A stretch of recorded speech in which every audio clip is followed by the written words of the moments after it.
Hello everyone, thanks for tuning into our Sunday afternoon live stream.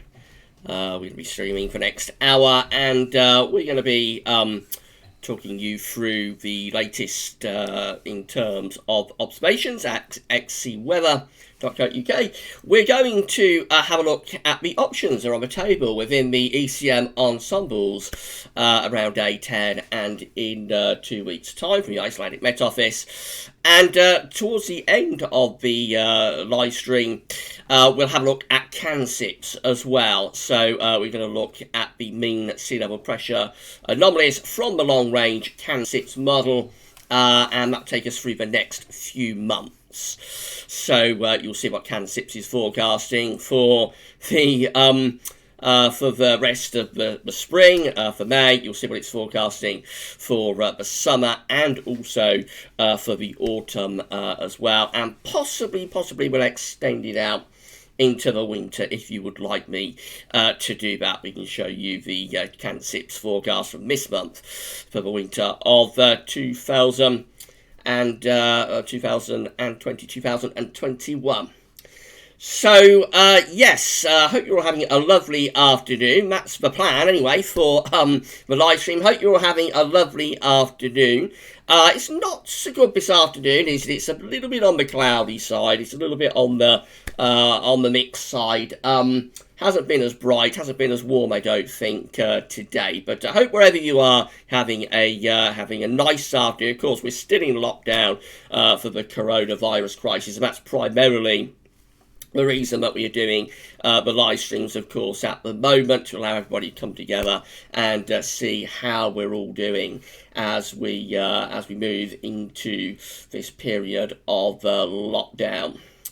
So that's why we have planned to do these live streams for you. We do them on a Wednesday between 4 and 5 o'clock.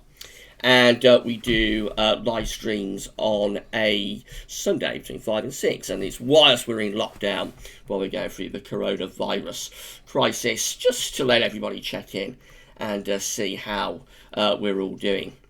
So live chat is enabled for this live stream. So if you want to get involved in the live stream, you can get involved in it through the chat. That would be absolutely great if you would like to do that. I've embedded this live stream onto the homepage at gazweathervids.com.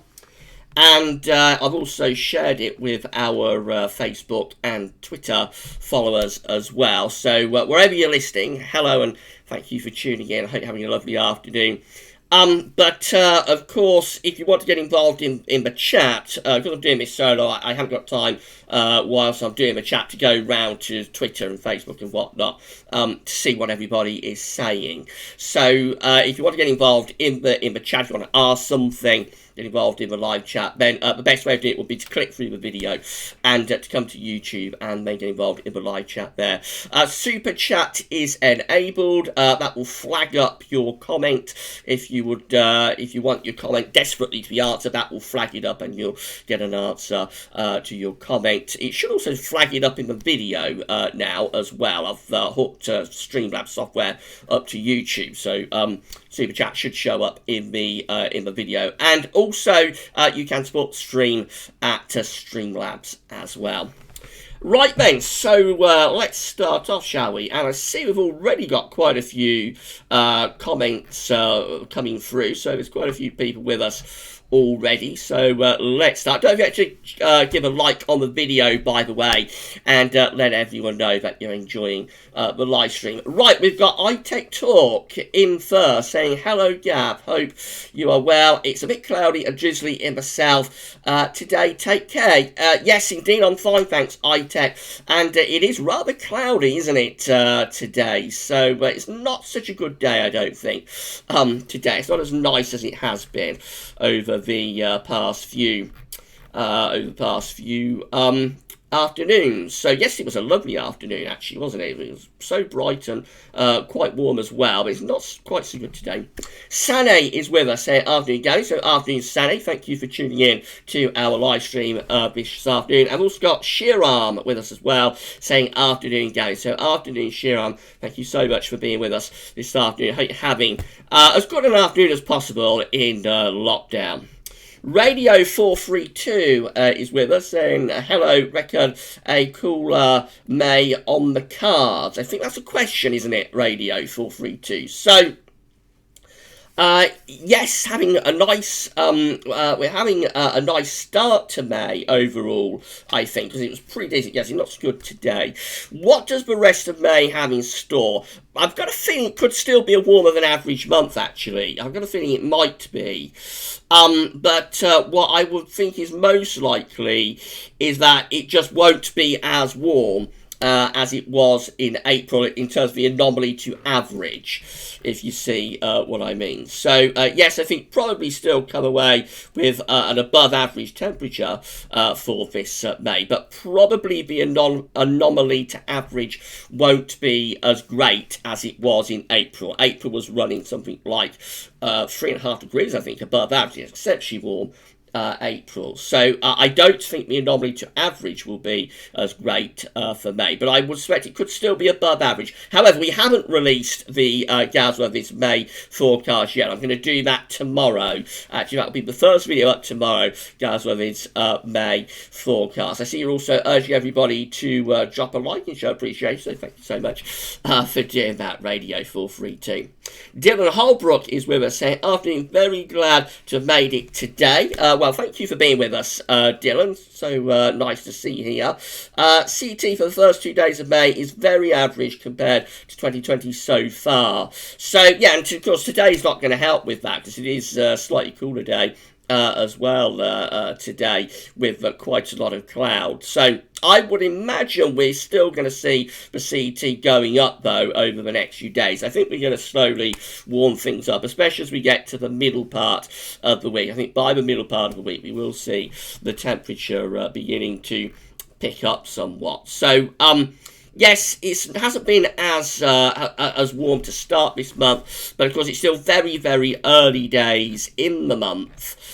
And we've still got, we've still got plenty of time to see that CT beginning to pick up. I think the Galsworthy's spring forecast has gone quite well, by the way. I don't know what everybody else thinks about that, but so far, and we're over halfway through the spring now, I think our spring forecast is doing quite well, which after the winter forecast and the autumn forecast before that, I'm actually quite pleased about, that we appear to have had a slightly better season in terms of the forecast this time. I've got 34 people with us right now, so hello and thank you so much everybody for tuning in this afternoon. Let's go down through chat then and answer a few more. So we got Duncan Wood with us saying, hi everyone, been cloudy today. April analogues didn't look too good for summer. So hi Duncan, thank you for being with us this afternoon. And yes, it's true. In today's seventh summer update, we was looking at summers following very warm April. So we kind of looked at the warmest Aprils on record with a CET range, central temperature range of 9.5 to 11.8. 11.8 is the warmest CET on record, and that one, of course, was set in 2011. So, yes, the evidence didn't look all that good, did it? The evidence didn't look absolutely brilliant, you have to say. But there were a few in there that were quite decent. We had 1949, for example. That's a fairly decent summer. We also had 2018, only a couple of years ago. So it wasn't a complete washout, if you see what I mean. But certainly overall, those analogues didn't look all that great. And I don't think it's a particular surprise, really. I suspect a lot of people would have thought that, a lot of people would probably have thought that that's how they would have come out, really, because the idea is, a lot of the time, if you have a warm April, you would tend to follow it up with a poorish sort of summer. But anyway, that's how the evidence looked, and of course we're getting close to the summer forecast now. I'm going to be releasing that in a few weeks' time on the 31st of May. The last day of the month is when we'll release the Galsworthy's summer 2020 forecast. Let's see what a few more of you are saying. So we've got James Jukebox with us saying, good afternoon, Yerv. May the 4th be with you tomorrow. Thank you very much, James. Yes, May the 4th tomorrow. Yeah, thank you for that. I hope you're having a lovely afternoon as well. Katrine Baso is with us, saying good afternoon, Gavin and everyone. So good afternoon, Katrine. Thank you for being with us this afternoon. That's great. Thank you so much for joining our live stream. If we have a look at one or two more of your comments. So we've also got iTech saying, what type of weather do you think we'll see in June, July and August? Good question, iTech. It's a little bit early for me to comment on that, because if I said, I will probably be giving the summer forecast away. We're not releasing the summer forecast until the end of the month, on the 31st of May, as I just said. So it's a little bit early for me to say what I think is going to happen with with the weather this summer. I'm not really seeing any signs of a particularly cold summer, though, I have to say, at this stage. I mean, we may finish up with a washout summer, and 2007 is appearing quite a lot, but instinctively I haven't seen any overall evidence yet. We haven't even begun to start thinking about bringing the analogues together. But instinctively, I would suggest that at least some warmish spells are likely at times through this summer, and I'd say no more than that, really. Right, so we've got Jason Bryce saying, good afternoon, Gav. It's so nice to join you live. I usually replay it. Thanks for everything you do for us. Well, that's so nice, Jason. Thank you so much for saying that. That's really, really lovely comment. So thank you so much, Jason, for that. And as I say, as long as people are enjoying the content and want to see the videos, I'm happy to keep producing the content for you. So as long as people are enjoying what we're doing, then I'm happy to keep doing it. But thank you so much for that lovely comment, Jason. Thank you for being with us this afternoon and for joining in on our live stream. We've also got iTech saying, I absolutely love the live streams, keeps me entertained, and chatting with everyone is great. Appreciate the time taken to do these live streams, Gav. Again, thank you so much, iTech. That's really, really lovely comment. And again, as long as people are enjoying it, as long as people are enjoying the live streams, enjoying getting involved, and want us to do these live streams, I'm very, very happy to provide them, particularly while we're in this period of lockdown. We're going through the coronavirus crisis. I'm more than happy to be providing the live streams for all of you. So thank you so much for that lovely comment, iTech. Having a look at one or two more. So just say again, same setup. So the chat does tend to pull down to the last comment, which means I've got to scroll back to get back to where I was. So if I sound like I'm drifting off into the distance because I'm scrolling back through the chat trying to get back to where I was. We've got 33 people with us right now, so thank you so much, everybody, for tuning in this afternoon. Mark Kanish is saying, hi Gavin, hope you're well. I'm good, and you mentioned about the North Pacific and said it being like that over the last number of years. Does that mean no more cold winters again? Not necessarily, Mark. A warmer, I think we've entered into the warm PDO, the Warm Pacific Decadal Oscillation. The sea surface temperature anomalies in the Pacific sort of oscillate between warmer and colder phases over sort of interdecadal periods, if you see what I mean. So the Pacific Decadal Oscillation phases, warm and cold, tend to last like 20-25 years for each phase. So I would think what's happening is that we've entered the warm phase of the PDO. That has got several more years to run because we've only just gone into it probably. But it doesn't guarantee or it doesn't preclude the chance of cold winters. The last time we was in the warm phase of the PDO was through the 1970s, 1980s to 1990s, and of course that period did also contained some cold winters. So we had a long stretch of cold winters, for example, from the late 1970s to the middle part of the 1980s. And there was several cold winters in that period, even though we was in the warm phase of the PDO. So not necessarily is the answer to that, Mark. It's not necessarily the case that because we've got a warm northern Pacific sea surface temperature anomalies, we necessarily won't have any more cold winters. We could well do. Other factors are important, as always, with our weather. Jason Bryce is with us, so we have abundant sunshine in the southwest of Scotland. There hasn't been a cloud in the sky all day. That's great to hear, Jason. I'm pleased you've got sunny skies that we've got down here in Northants, my friend.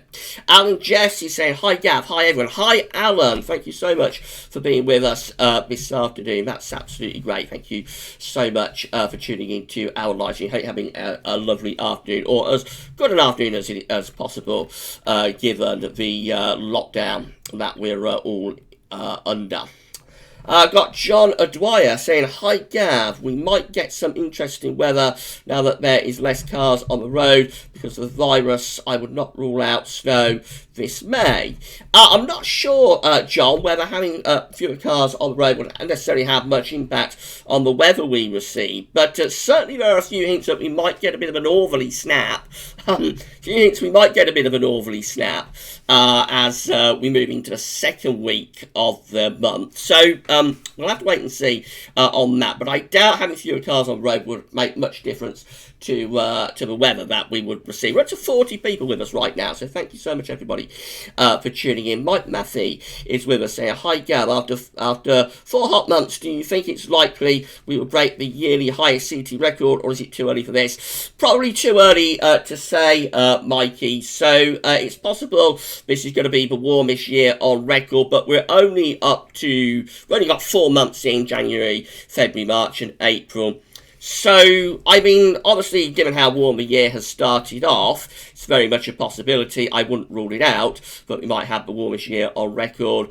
But, it's a little bit too early to be talking in that sort of direction. I think we need to wait and see where we are when we get through into the autumn. Radio 432, so my personal analogues, if you can call them that, are calling for a dry and cool summer, like a cool version of April. That's interesting, Radio 432. Sometimes we do get a situation of dry and cool in the summer. Generally, our summers tend to either be warm and dry or cool and wet, it seems. But sometimes we can get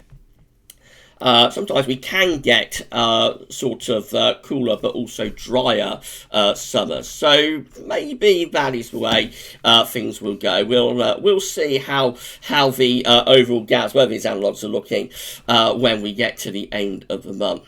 Transport Manchester is saying, hello Gaz, hello Transport Manchester, thank you for being with us this afternoon. I hope you're enjoying the live stream. Don't forget to give a thumbs up on the video. Mark Kinish is saying, you already mentioned if a good summer comes along, it ends up in August being bad. Do you think we're overdue a hot and dry August? Yes, I would think we are overdue a hot and dry August, Mark. Difficult to say when that's likely to happen, of course, as ever, but I do think we are probably in for a hot August before much longer. Whether that would be this year or not, I mean, we'll have to wait and see what the summer forecast has to say about that. But certainly, it's been a long time since we had a really hot August with a CT above 18 degrees. I think the last time was 2003, so quite a long time ago. And yeah, so I think a hot August will be around the corner before too much longer, but whether it will be this particular August, I'm not sure. In about 10 minutes, we're going to do some screen sharing, so have a look at the latest observations from XC Weather. We'll look at the options on the table within the ECM ensembles, and we'll show you the CANSIPS model as well. So that will all be coming up. That will all be coming up for you in around 10 minutes' time. CANSIPS, of course, is the long-range model that extends out over several months. So we'll see what it's showing for the summer, for the autumn, and even into the winter as well. So let's have a look at one or two more of your comments. We've got Shiran saying, hello Gavin, the Coriolis effect due to rotation of Earth causes winds to go clockwise around high pressure in the northern hemisphere. How do winds move around low and high pressure in the equator? That's a good question, actually, Shiram, and I'm not sure what the answer would be to that. So if anybody knows, I'm not sure whether you actually get the pressure belts as such through the equatorial regions. But if anybody knows, I'd be really delighted to know. You caught me out a little bit there because I'm not sure about that. Intuitively, you would say that in the northern part of the equator, you'd probably be the same as the northern hemisphere, and in the southern part of the equator, probably the same as the southern hemisphere. But actually, I'm not particularly sure about that. Alan Petru is saying, hi Gav, April 1984 was warm and dry, followed by a cool and cloudy May, and the spring bank holiday was wet, followed by a hot summer. Yeah, I remember 1984 quite well, Alan. We had a little mini earthquake here in North Vance. So, yes, I can say that it turns out that little earthquake started in Wales. I think it started in Wales in the summer of 1984. We sort of felt the earth move early one morning. But there we go. I do remember the summer itself quite well, though. So we had quite a hot and dry summer that year. And yes, I can't remember much about April 1984, though. So have a look at one or two more of your comments, and we've got Transport Manchester saying Tuesday forecast to be sunny in Manchester with a southeasterly wind, only 15 degrees. So yes, that's right. Hang on, I've got to get back to where I was in the chat. Sorry about that, everybody. So let's scroll back and see where I got to. Yes, we got Manchester. Tuesday forecast to be sunny in Manchester with a southeasterly wind, only 15 degrees. I think we're going to see the temperature lifting up through the next few days, Transport Manchester. I think we're going to see the weather becoming rather warmer in the coming days, definitely. And by around Thursday, we could be seeing temperatures up into mid-20s Celsius. 40 people are with us. Thank you so much, everybody, for being with us. And I see that our moderator, Savvy, has joined us. So big thank you, Savvy, for being with us this afternoon. And for moderating the live stream. If everybody can say thank you to Savvy for being our moderator this afternoon, that would be absolutely great. Let's see if I can find a few more of your comments. Mark's asking about the personal YouTube channel. What about having like a chat group? Well, we're going to keep the chats on Gaz Weather Vids, I think, Mark. So I'm still not decided what I'm going to do with the personal channel yet, but we'll definitely do something with the personal channel, and because I got a little bit fed up with Star Wars at the moment, but we'll take that in another direction. But I haven't decided which direction we're going to take it in yet. Whether Michael is saying, good afternoon, Gav, hope you're well. Can warm, sunnier Aprils like this year lead to a poorer May? Do you think May CT will be below April's? Afternoon, Michael. Thank you so much for being with us this afternoon. Yes, it is possible that you can get... I mean, we're in a warming time of the year, of course, right now. So, at this time of year, month by month, we're typically warming up from the month before. So, on average, May would very often be warmer than April. Occasionally, that can go awry, just as in the cooling period of the year, which is after the summer through the autumn and into winter. Through the cooling period of the year, that can go awry, but like December comes out warmer than November, for example. In this period of the year, it can work out that May is warmer that May is cooler than the April that preceded it, if you see what I mean. But it's unusual. It's quite rare for that to happen. I'm not sure when the last time that happened was. If anybody knows, do let me know through the comments. I'm not sure when that last happened. But yes, in theory, it's possible that this May could be cooler than April. It would be most likely as well when you've had a very warm April, I would have thought, with the CET approaching like the average May CET. So when you've had a very warm April, it's more likely, I would think, that May could be cooler than the April before it. But it's quite rare, it's quite unusual for that to happen, I think. Paul Miller saying, hi Gav, hope you're well. Is there any wintry potential in the south during the cold snap next week? Hi Paul, thank you so much for being with us this afternoon. I have actually seen just a few charts that suggest there could be something a little bit wintry going on through the second week of May, but it would be very unusual for that to happen. So you can get wintry falls, of course, particularly over high ground.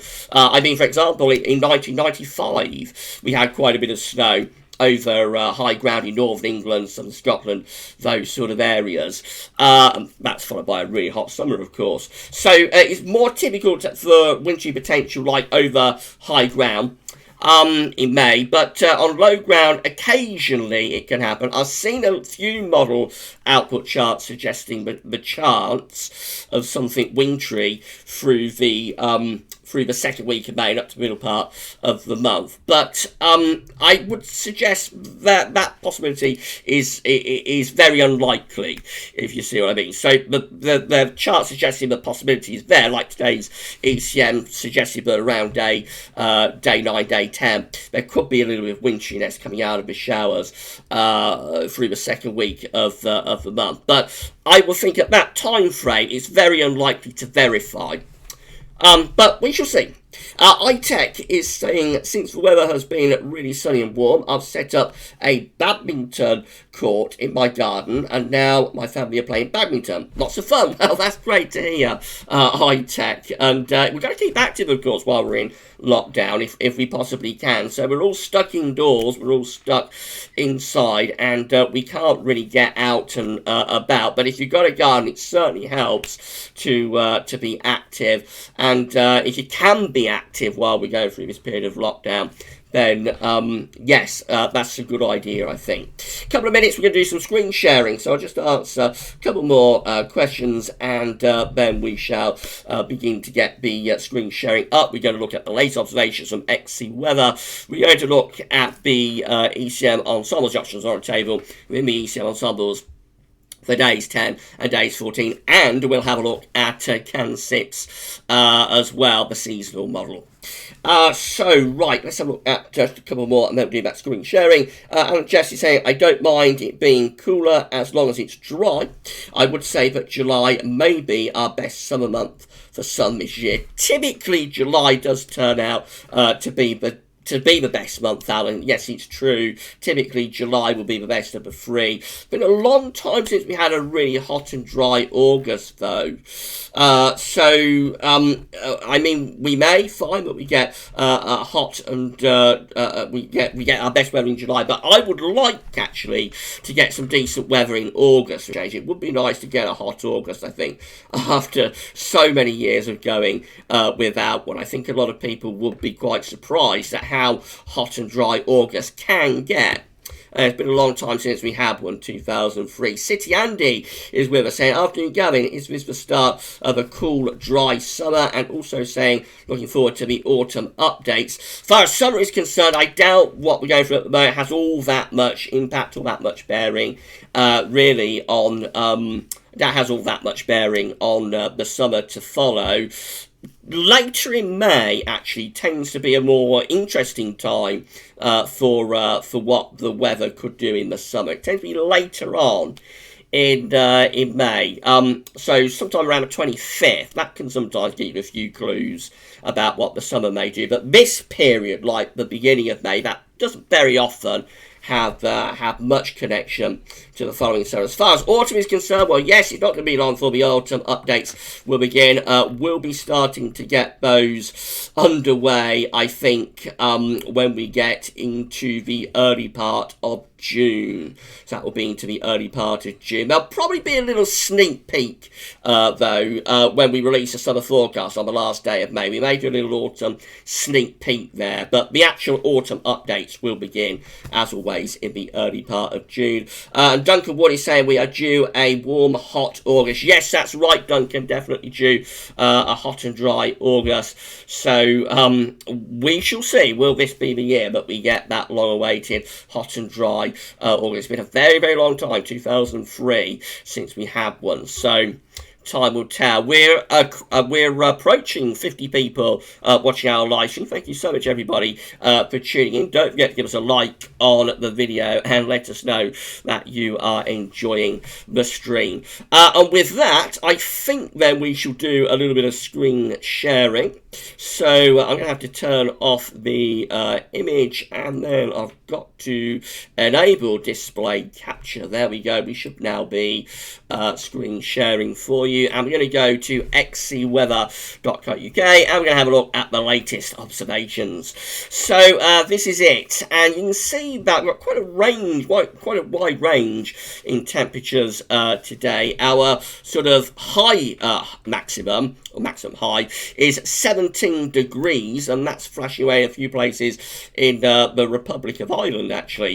And I did see it about half an hour ago at Carlisle as well, but obviously that must have come down from Carlisle. Our low maximum temperature is 7 degrees at the moment, and that's flashing away there at Aboyne up in northeastern parts of Scotland. So really quite a cold afternoon there. It's been pretty chilly on the East Coast generally over the last few weeks. I'm sure anybody who lives on the East Coast can attest to this, that you haven't joined in. It's been very unfair in a lot of ways, because most parts have had a warm and dry April. The last few weeks have been very dry, very sunny, really quite warm. But anywhere sort of down the East Coast, East Scotland, North East England, you know, down to East Anglia, those areas really have suffered a lot over the past few weeks. It's been quite unfair that you've been left stuck out in the cold, really. But, of course, that's indicative of the time of year, because we do tend to get a lot of easterly winds at this time of year. Those winds tend to be quite cold. They tend to drag colder air in from off the North Sea. And so, if you happen to find yourself, unfortunately, living along the East Coast at this time of year, it does tend to be the case that you're often quite cold and you're often quite cloudy as well.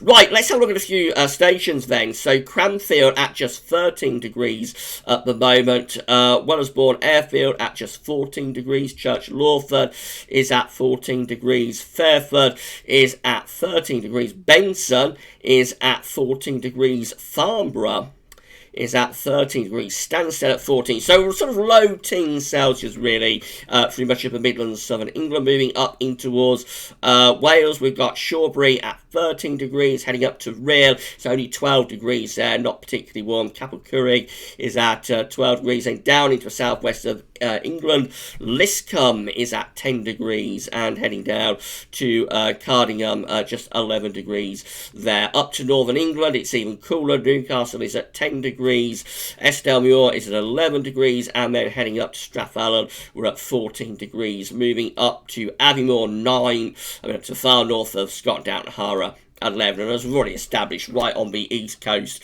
across eastern parts of Scotland, we're only at around 7 or 8 degrees. It's really quite a poor temperature there. So the temperature's struggling a little bit today compared to yesterday, I think, but I would imagine that once today's out of the way, we're going to generally see more sunshine appearing, I think, over the coming days, and temperatures will generally start to become warmer as well. So by the time we get through to the middle of the week, we will probably see the temperature properly lifting up, probably back into the upper teens, maybe to below 20 Celsius. Right, these are the options on the table within the ECM ensembles at 192 hours. Now, if you saw Gaz Worthy's study roundup earlier on today, you will know that the ECM was going for a cold northerly wind. To set up around days sort of 7, 8, 9, 10. And it really was a very potent northerly as well, bringing a -5 Celsius ice firm right way through the country. As I said in answer to somebody's question a moment ago, if that came off, off, it would be enough to deliver winteriness, probably down as far south as like the Midlands. Those sort of areas could see some snow mixed in.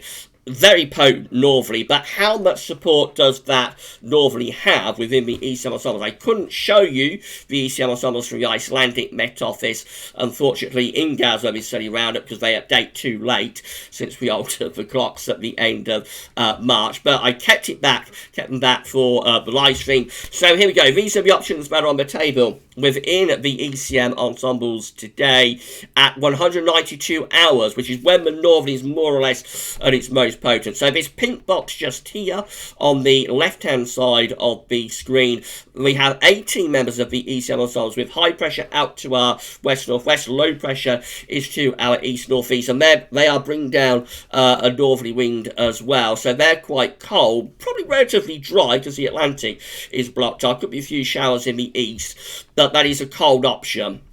We have 17 members of the ECM ensembles, this middle pink box here, that has an area of high pressure just out to our northwest. The trough of low pressure is further away from us to the northeast, so that's going to be a settled and slightly warmer option.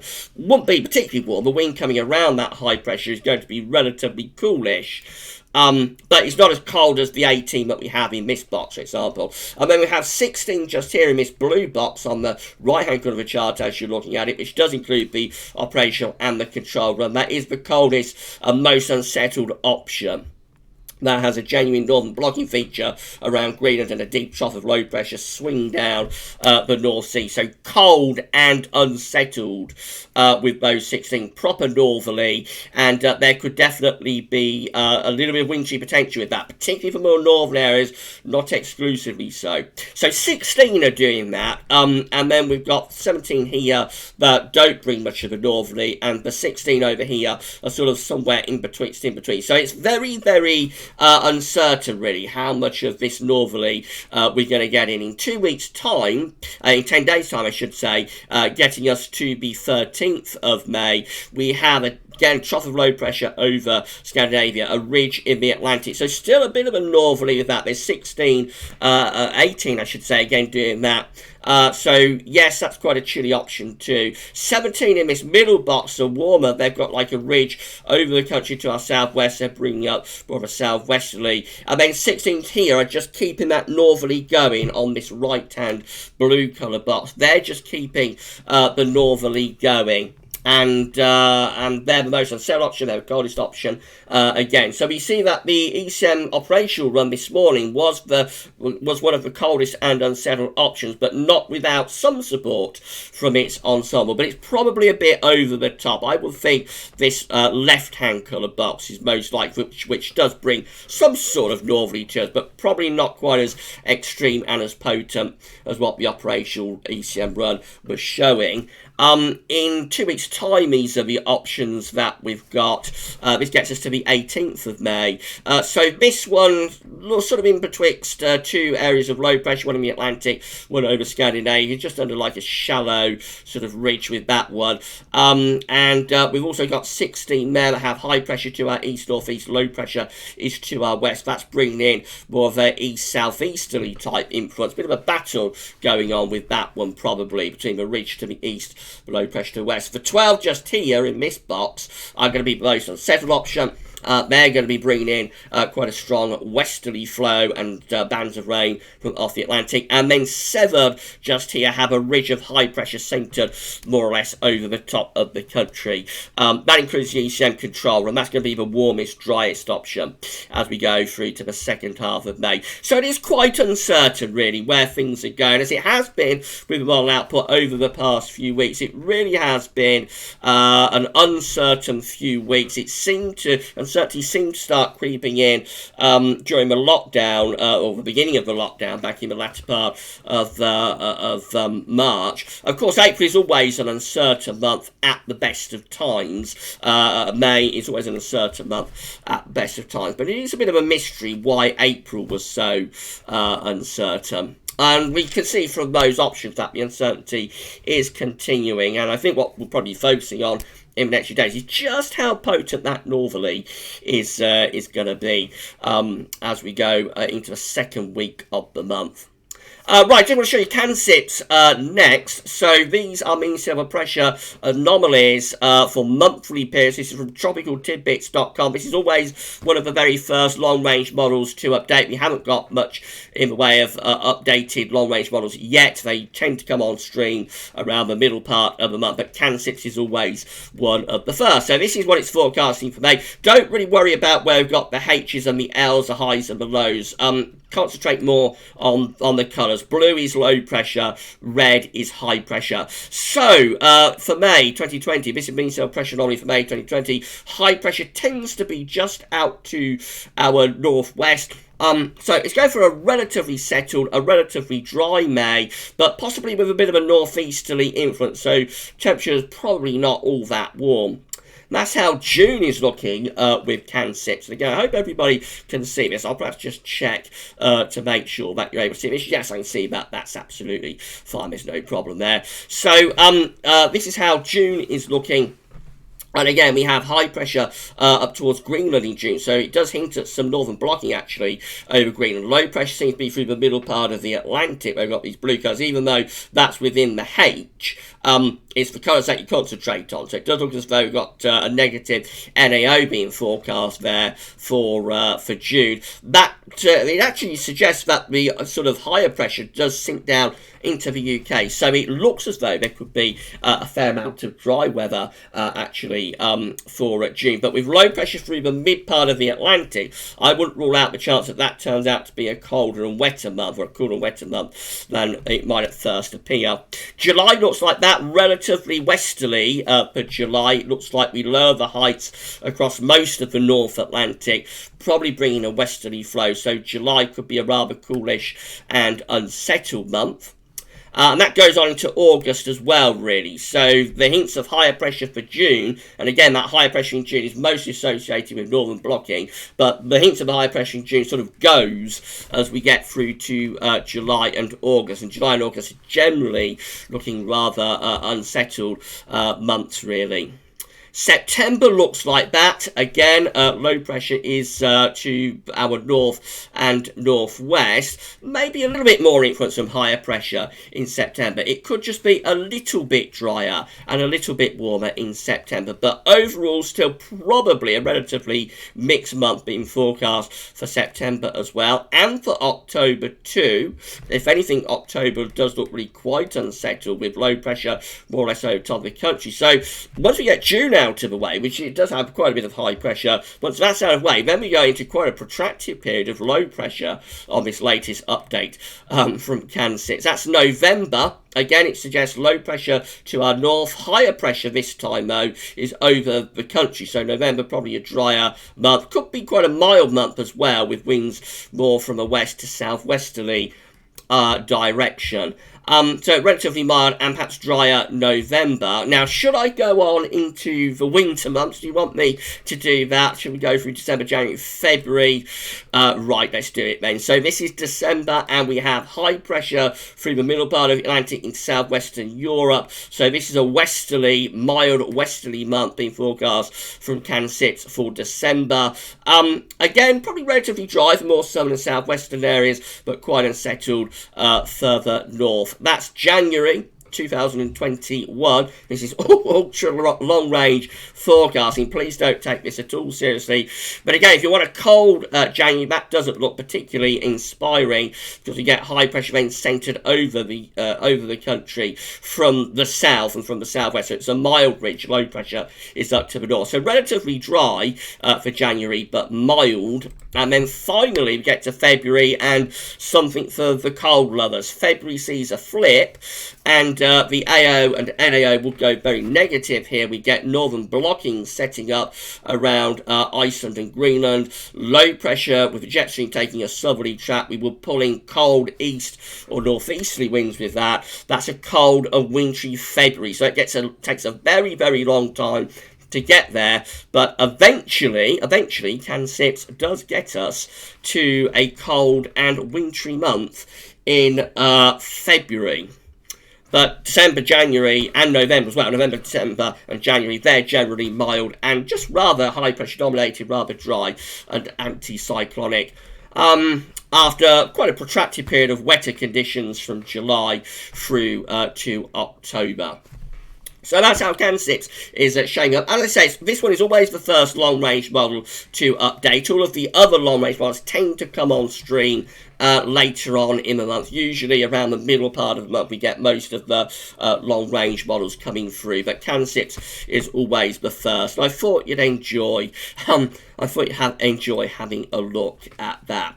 Right, shall we turn off the display capture, put the image back up, and go back to YouTube and see what you'll be making of that. So I see we went up to 60 viewers while we were doing that.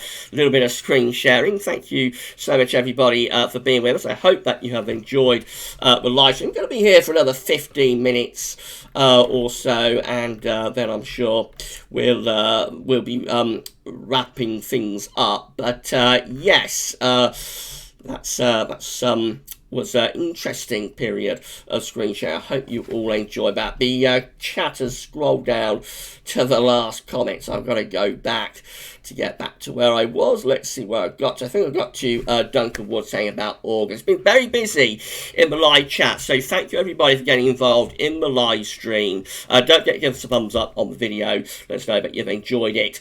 And yeah, just big thank to everybody for commenting. I'm not going to be able to get through everybody's comments, of course. That's quite a long period of a screen share. We don't normally do as long a period of screen sharing as that.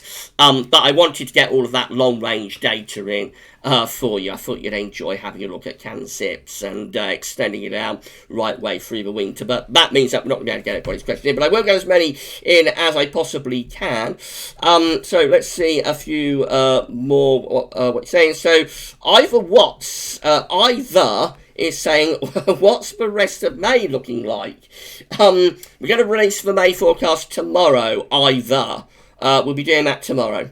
Chris A is saying, Gavin, do you think winter will be bad and cold? Great live stream, Chris. So it's much too early to say, Chris. We just had a look at CANSIPS. It's going for a relatively mild winter until it gets cold in February. But as far as what I think this winter is going to be like, it's far too early to say. I'm in summer mode at the moment, trying to pin down the summer forecast. So it's far too early for me to even be starting to contemplate what's going to happen with winter 2020-21. Intuitively, a few of the things that we look at, a few of the drivers do appear to be favouring rather colder weather, shall I say. But again, it's much too early to have any sort of ideas about that, really. Adam Blunston's with us saying, hi, Gav, so you. So hi, Adam. Thank you so much for being with us this afternoon. I'm fine, thanks, my friend. I hope you're having a lovely afternoon. Matthew Hackett is saying, great work, Gav. So thank you, Matthew, for that. That's great. Thank you so much for being with us this afternoon. City Andy saying, the 1980s were the golden age of cold winters. Yes, they were. Andy, they were there was a really good run of cold winters starting. Let's not forget the late 1970s. The run of cold winters really began in the latter part of the 1970s. With the first one was 76, 77, and then it just got colder and colder to 79. But after that, there were regular cold winters through the early to middle part of the 1980s, and particularly that three-winter run of 84, 85, 85, 86, 86, 87, and then it all went terribly wrong in the latter part of the 1980s, and what a shock that was to all of us kids who were growing up through the middle part of the 1980s, thinking that every winter was cold and snowy, and then we got to the winter of 1987, 1988, and it all sort of fell apart quite a lot. Have a look at one or two more of your questions. So we've got CRT Gaming with us saying hi. So hi CRT Gaming, thank you so much for being with us, and hope you're enjoying the live stream that we've been doing this afternoon. Shiram is asking, who is your favourite television weather forecaster? So probably Michael Fish, I would have thought, Shiram, or maybe John Ketley, but those guys back in the day, yes, definitely those. We've also got Alpha SB saying good afternoon. So good afternoon, SB. Thank you so much for being with us this afternoon. Hope you've enjoyed the live stream. Paul Miller was thanking Savvy So yes, thank you very much, Sammy, for moderating our chat today. Navigator was saying, just had loud thunder in Scotland-on-Tees. There have been a few quite heavy showers around this afternoon, actually, Navigator. So congratulations for getting some thunder this afternoon. Looking at one or two more. So our good friend Richard Trott is with us. Did you see Richard's suggested analogues in today's 7th summer update, and also data Richard sent through in Galsworthy's Sunny Roundup? Richard is saying there is thunder around northeast Navigator. So yes, been some big showers around. Thank you for being with us this afternoon, Richard. Thank you so much for that. We've got Dylan saying, mentioning a potential cold May. I was browsing through BBC Weather this morning, and Northampton actually has sleet next Sunday night. That's local to me, of course. So that is sort of auto-generated, though. That is without any human interpretation. So that is just looking at the ECMWF run that we've been talking about. We showed you in Galsworthy's Sunny Roundup with that very potent northerly, and we've gone through the ensembles. And we see that it is supported to some degree by its ensemble, but compared to many of the other ECM ensemble members, it does look a little bit over the top. But what you see, like online, is sort of auto-generated. So the computer is looking at the model, the raw model output, and is producing or forecasting winteriness. But to actually get that to happen in reality is a lot harder, of course. I'm not saying there won't be winteriness around through the second week of May, but it is quite hard to do it away from elevation at this time of the year. Excuse me. Ed is saying, hello Gav, I am concerned that we are on course for a cold summer. Fingers crossed that we won't. I haven't seen a huge amount of evidence of a really cold summer, to be honest, Ed. At the moment, we seem to be in a relatively warm phase. Of course, where we have at the moment doesn't guarantee that it's going to carry on through the summer. So we just have to wait and see where things go when we release the summer forecast. But I'm not desperately, I'm not desperately concerned about this summer, really. I think this summer, at the very least, it could have its moments of relatively warm periods, even if they're not sustained and they don't last all that long. I'll be quite surprised if we had like a 2007, although within our analogues, 2007 does keep showing up a lot. So I'm going to wait and see I'm going to get myself into trouble, really, aren't I, what I'm saying with this. But I've got to wait and see what the analogues actually show when we bring the summer forecast together. But I'm not overly concerned about the fate of this summer at this stage, let's say. Looking at one or two more, I've got Mick J. So thank you for being with us, Mick J. So nice to see new faces and names within the live chat again today. Mick J is saying -5 to -10 Celsius, 850 upper air temperatures on the ECM next weekend. Yes, that's right. We showed on Galsworthy's Sunny Roundup. It really is a very, very potent northerly that the ECM was forecasting there. And yes, with established, it's not all that well supported by its ensemble, though. So it wasn't all that well supported by its ensemble, but definitely it was a very, very potent northerly. Quite unusual to see the -5 Celsius iceberg throughout the whole country, like in the second week of May.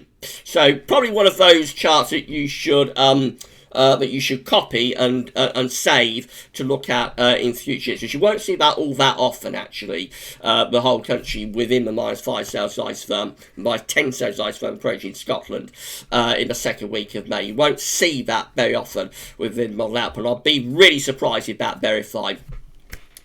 SB is saying, I'm enjoying the cool weather in the east. So yes, it has been rather cool today, hasn't it? SB. Richard is confirming that what I said about eastern coast areas being colder. Redcar came in around 3 degrees less than the CT. So yeah, you've really suffered in April. All of you on the east coast, I do feel sorry for you, because you really have suffered with this April compared to the rest of the country. Paul Miller is saying, yes, Gav, I'm in Suffolk and it's been chilly for a while these last few weeks, even with sunshine. Yes, that's true. Again, bringing in those winds from off the North Sea. It's not great, but it is typical that happens this time of year. We get a lot of easterly winds in the spring. The North Sea is just about at its coldest, really, particularly in the early part of the spring, and so it is typical for this to happen. But the distribution of the warm temperature has definitely been quite uneven for most of you. Been quite uneven for most of you down the eastern side of the country today. Sally saying it's been cool in north west Wales. So, yeah, we confirmed when we looked at the observation, up to 62 people right now. So, big thank you to everybody for tuning in. It's a phenomenal response to this. So, thank you so much, everybody, for being with us this afternoon. I hope you've enjoyed the live stream that we've done for you. Don't forget to give us a thumbs up. We're going to be here for a few more minutes, then we'll wrap things up at around 6 o'clock in 5 minutes. So, yeah, it is typical, though, that we get these chilly easterly winds at this time of year. As I'm sure those of you living on the East Coast know. Moving down through the chat. It's been so busy in the chat today. I'm really, really surprised at how busy it's been. But thank you so much, everybody, for getting involved and for commenting. I just feel bad, but I haven't been able to get through everybody's questions. But just big thank you to everybody. I think we are gradually building up with this. We're gradually building up a viewership, and I think that as we're going along, we're gradually getting more and more regular viewers. So just a huge thank you to everybody. Chris Clifford is saying, hi Gav, just out of interest, is there any warm weather on where we're going to see the temperature ting up a little bit, Chris, over the next few days? Around the middle part of the week, I think we see temperatures going up to around sort of upper teens Celsius potentially. We might hit 20. But that might be a bit of an ask. But by the middle of the week, I think we are seeing the weather becoming a little bit warmer. Kevin Barber is with us saying, afternoon, all live streamers. I was a bit late at joining you all this sunny afternoon. Looks like I haven't missed much, especially with wintry forecast looming. So I think that refers to the ECM. Thank you so much for being with us, Kevin, and I hope you may have arrived a little bit late, but I hope that you've enjoyed the live stream. And also, we've got Paul James saying, hi Gail, I've noticed a lot of people have been disliking your videos recently. Do you think it's because people don't like weather or don't like the forecast itself? I think there's a lot of botting going on at the moment, Paul, so I'm not particularly worried about it. I think there's a lot of strange things happening on YouTube in terms of bots and auto-generated things, so I'm not particularly concerned about what's going on with that. Going down through the chat just a little bit more. So I'm going to wind this up very, very shortly. Nigel Clifford is saying, can you get snow showers on lower ground in London and the southeast or East Anglia in mid-May? I've never witnessed it. Well, in theory, yes, you can do, Nigel, because in 1975 we had snow down to low ground. In June, on the 2nd of June, 1975. So definitely, in theory, it could snow. It would be in May. It would be very rare to get snow in May, second half of May, down to lowland southern England. That would be quite unusual to do it. But as it has happened, and it's remembered. A lot of people still remember this as it's happened, like the 2nd of June. Then yes, technically and in theory and technically, it is definitely possible that it could snow in the middle part of May down to lowland southern England.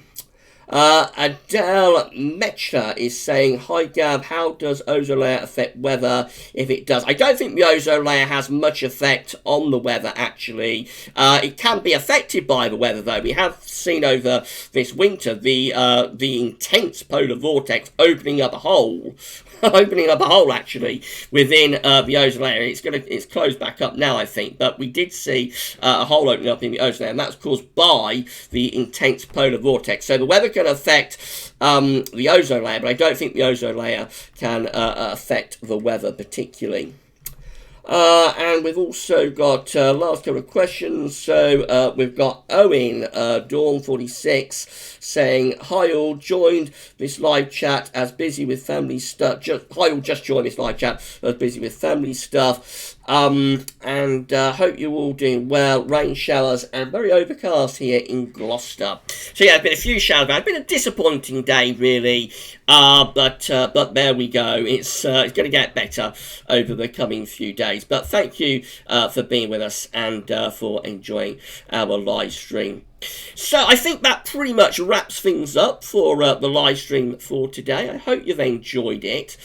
You know what's coming up over the next few days. If you follow the videos regularly, you know the recording schedule. Tomorrow we're going to begin with videos with the May month-end forecast, and we'll have all of the regular stuff that we do on Mondays and Tuesdays. The next live stream is going to be on Wednesday, and that will be between the next live stream will be on Wednesday. That will be between 4 and 5 o'clock. Always get a bit mixed up between Sundays and Wednesdays, but Wednesday's live stream will be between 4 and 5 o'clock. And until we meet then, stay safe, stay well, stay indoors, and protect the NHS, and so on. And yeah, we're going to see you on Wednesday for our next live stream.